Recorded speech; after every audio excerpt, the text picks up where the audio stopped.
Welcome to the Muskegon Channel. It's Andy O'Reilly down at the Tabono Law offices, 3391 Miriam Street. See how I did that? Very nice. I looked at the sign when I pulled in. I'm smart. Smart. This here is Shon Cook. She is the, how do you phrase that again? The senior... The old woman at the firm. No, I got to be careful when I say this because she's within arm's reach.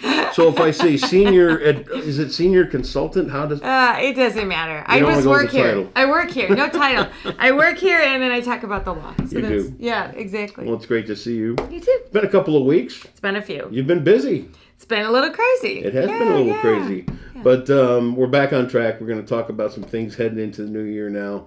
And one of those things is if I needed to come to you, which I can't because we already know Mrs. O's got you under some sort of deal. I've never said that out loud. Of course you've not. But consultation. Let's say I need to... And, I think I've been to an attorney one time. Mm-hmm. I needed to go to a bankruptcy attorney almost 30 years ago now. Mm-hmm. I was just fresh into the whole thing. I didn't know anything. So if I have to show up and meet up with an attorney, where should I start? Well, and I'm kind of going to focus on if you've got to come in and talk about a family law matter, but this maybe does kind of cover if you're going to talk to an attorney about anything. I think some of the same rules are going to apply. Okay. And I even made a list today because sometimes Did you check it twice? I checked it twice because sometimes I talk off the top of my head and then I think that maybe that's a little confusing because I know exactly what I'm saying, but I haven't broken it down. So I'm going to break this down because it sounds really simplistic. Well, I've got a meeting with an attorney and I'll just show up. Right. I mean, they'll figure out what to ask me. And that's kind of nice, but most attorneys, you're going to be scheduling a consult for half an hour, maybe an hour. Most attorneys now charge for those consultations, so they want to be efficient about it. You don't want to waste your time. So to start with, every attorney should be sending you an intake form. That should come through your email or maybe you stop and pick it up. And you're going to want to fully fill out that intake form before the meeting and send it back to that office. That gives the attorney time before the meeting to review the intake form, to have a basic idea of what's going on, to know what the issues are, and to know what questions to ask. Sure. So inevitably, we send out our intake form, and we always say this needs to be filled out before the consultation.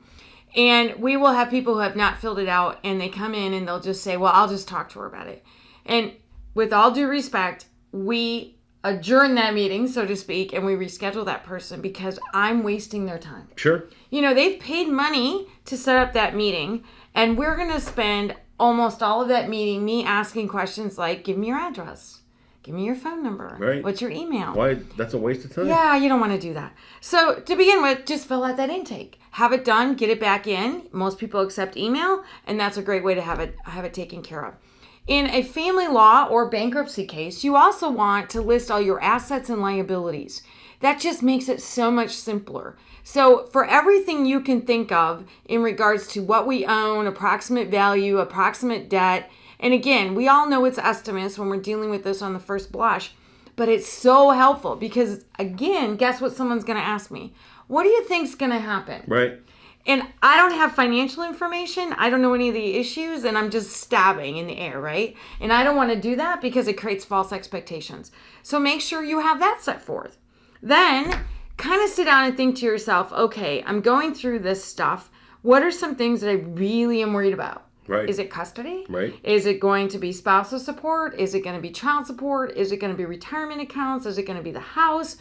What are the things that are going to stand out to you? Do you guys own businesses? Because if you do, those are things you want to highlight and you want to have your questions ready on those issues. So again, no time's wasted, right? You know exactly what you want to ask and what the issues are in your mind.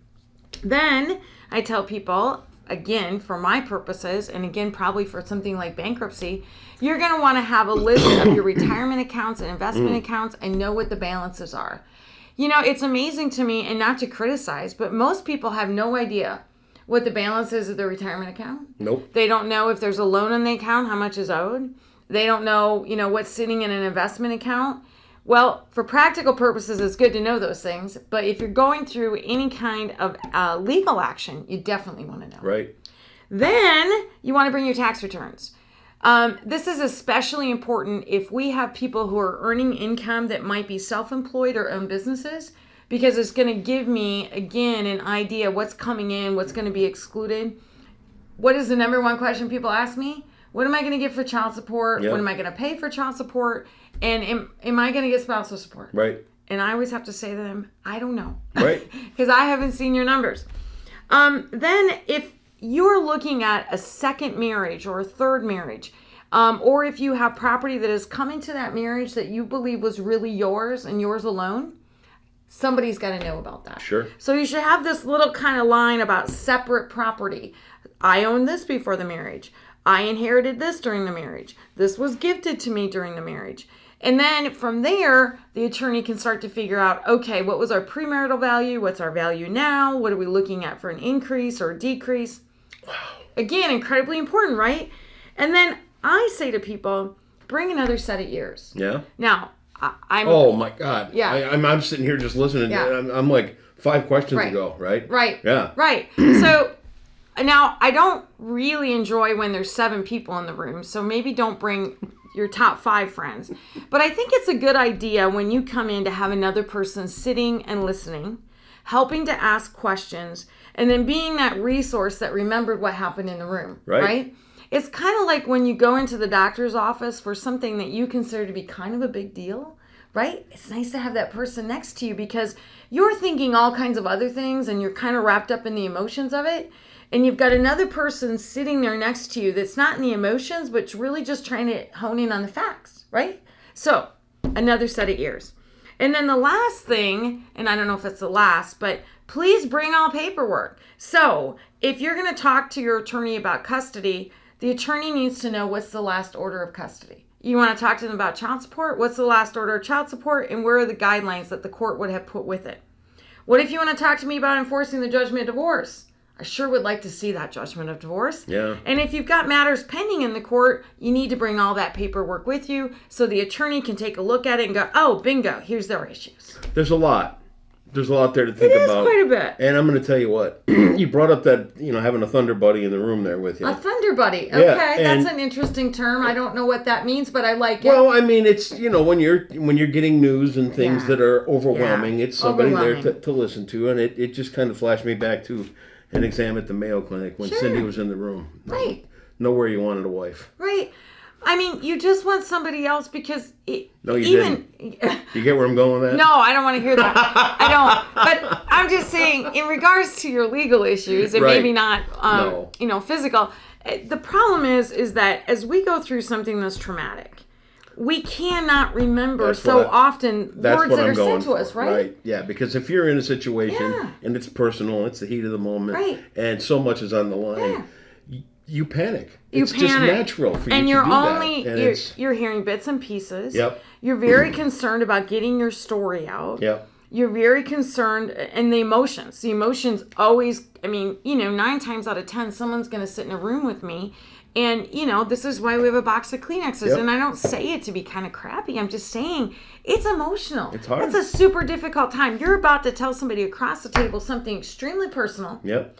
And talk about what you may feel was a failure in a relationship, right? Yep. Okay. So you've got to do that. You want someone who's sitting there who, when you leave the meeting, can say, oh, yeah, remember this and this and this and this and this. Yep. And maybe even is taking notes, because if you're the person in the hot seat explaining it, you're not taking notes. You're not remembering anything. Right. You're just trying to get through that initial process. I get it. If they need that help, what do they call? Well, they can call us. 231?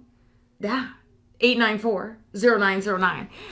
It's been a long morning. They can also see us at 3391 Merriam Street. You can stop in and make an appointment. They can reach us.